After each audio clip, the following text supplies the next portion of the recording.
syndrome. It's a controversial syndrome that apparently occurs when one parent turns a child against the other. The other parent becomes severely depressed. Well, still with us is Sam Sears, who says he suffers from parental alienation syndrome, and his son, Bill, is sitting right next to him. Psychologist Dr. Joyanna Silberg is with us as well. Columnist Glenn Sachs, a father's rights activist, says he believes in PAS. And we have our legal insight here, Geraldo Rivera. Doctor, oh, by the way, in the audience here, look over here. Jennifer Collins, who says she is also a victim of parental alienation syndrome. But you know, Alec Baldwin yesterday, he was on a TV show saying that his depression, and Sam, you say the same thing, you got very depressed. You know what the reason for the depression is? This parental alienation syndrome. Do you buy it? Well, you know, we can always blame everybody else for what's wrong with us. I could tell you I'm going to kill myself because of the stock market, but if I do that, that's my choice. That's not the stock market that killed me.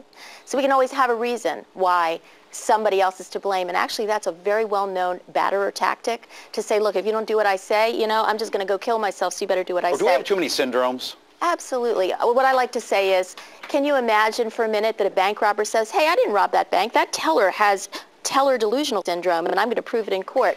If you could distract everybody. You know, separating father from his children and not allowing him to see his children and telling the children that the father's bad and you shouldn't want to be with him, you know, that's really a very serious thing. It's not like bank robber tellers. Hold on one second. No, I'm not going to say that what Baldwin said What you're not was right, talking about is how many of these fathers, like the one right here, admittedly, stop paying child support. It always I didn't stop paying child support. It's always financial. 95% of the time, the husband leaves the wife, or the wife leaves the husband. They stop paying. Divorces are initiated by women. The woman is desperate because child support enforcement's own studies show that the vast majority of men behind on child support are low-income men.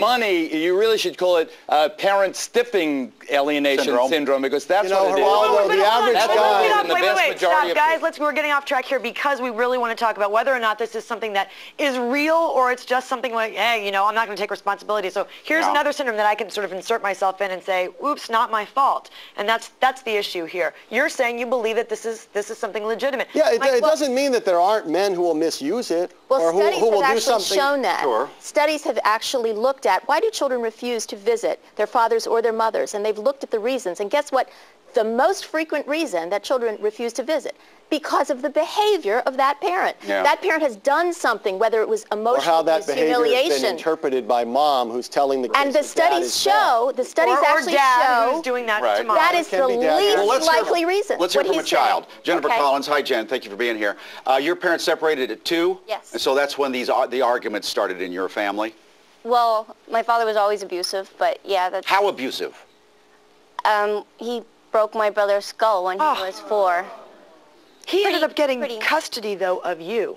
Right. How the hell did that happen? Because he used the parental alienation syndrome. He said that it was because he was found to be abusive to my mother. The court found this, and they said that it was she was afraid of him because he beat her, and that fear rubbed off on us. I'll be darned. But the judge in your case believed that PAS is real, and it is being used in courts these days. Geraldo, it is being used in courts these days. Well, you know, this is...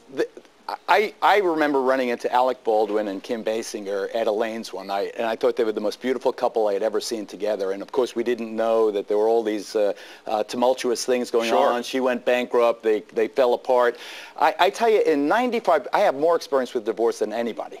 No one has ever said anything bad about me. My kids are all healthy, thank God. And it's because you have respect for the person you were married to. You remember why you fell in love with them. You pay every dime that you owe them. But you got to do. And you work out the people have to do that. That's unfortunately, you know, one person, it always seems, is the one that ends up just trying to stoke the fire with the other person. It's something that we can debate, and we will debate again, I'm sure. Guys, thanks for joining us. Hey, by the way, for the record, the American Psychological Association has no official position on parental alienation syndrome. What do you think? If you want some more info on this topic, you can go to our website, msmaj092508-2. Thank you all.